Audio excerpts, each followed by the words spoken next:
అలాగే గురుగారు ఇందాక భర్త చనిపోయిన స్త్రీలు ఇలా ఉండాలి అలా ఉండాలని మనం మాట్లాడుకున్నాం కదా, ఆ స్త్రీలు అంటే వితంతువులు ఎవరైతే ఉన్నారో వాళ్ళు పూజ చేసుకోవచ్చా గురుగారు? అంటే మనకు సాధారణంగా మన ట్రెడిషనల్లో ఏంటంటే పూజ చేయొద్దు, గుళ్ళకి వెళ్ళొద్దు, శుభకార్యాలకు రావద్దు అని అంటూ ఉంటారు కదా, దీని గురించి ఏమంటారు గురుగారు?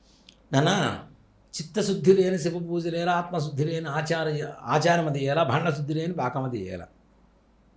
తల్లి అప్పుడు మనస్సు మంచిగా లేనప్పుడు ఎలాంటి పూజలు చేసినా వృధానే. అవునా? మనస్సు మంచిగా ఉంటే అసలు ఏ పూజ చేయకపోయినా మారలేదు. ఇక్కడ భర్త చనిపోయినటువంటి ఆడవాళ్ళు గుళ్ళలోకి రాకూడదని, పూజలు చేయకూడదని, ఇట్లాంటివి పిచ్చి మాట. ఒక మాట చెప్పానంటే, జగన్మాత అందరికీ తల్లే.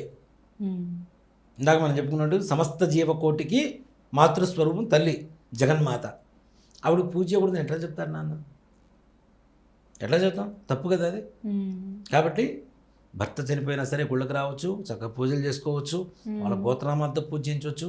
ఇప్పుడు ఒకటి చెప్తానన్న, భర్త చనిపోయాడు, ఉంది శరీరం ఉంది, హెల్త్ బాగాలేదు, ఆమె పేరుతో నేను పూజ చేస్తాను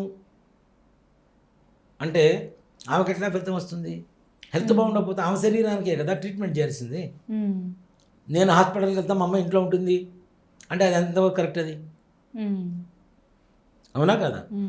ఇది కూడా ఎందుకు కారణం అంటే, ఎవరి పూజ వాళ్ళకే ఉంటుంది, ఒకళ్ళ పూజ ఒకళ్ళకి రాదు. గుర్తుపెట్టుకోండి. భార్యాభర్తల్లో పూజ కూడా భర్త చేస్తే సరిపోతుంది, భార్య చేయక్కర్లేదు అని చెప్తుంటారు. పూజ అంటే పుణ్యం అనేటువంటిది ఎవరిది వాళ్ళు తీసుకోవాల్సిందే, ఒకళ్ళకి రాదు. దాంట్లో ఏమాత్రం కూడా సంశయం లేదు.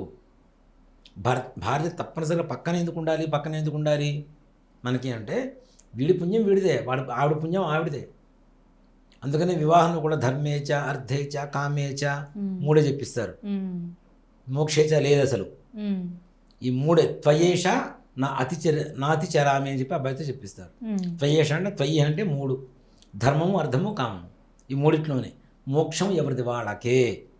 కాబట్టి భర్త చనిపోయినా పూజ చేసేటువంటి హక్కు, అధికారం, అర్హత ప్రతి ఒక్క స్త్రీకి ఉంటుంది. అలా పురుషుడు లేదని ఎట్లా చెప్తారు చెప్పండి? పోనీ భార్య చనిపోయినటువంటి పురుషుడు చేస్తున్నాడుగా, అది ఎట్లా? అంటే ఆడవాళ్ళకు న్యాయం, మగవాళ్ళకు న్యాయమా? అది కరెక్ట్ కాదు కదా.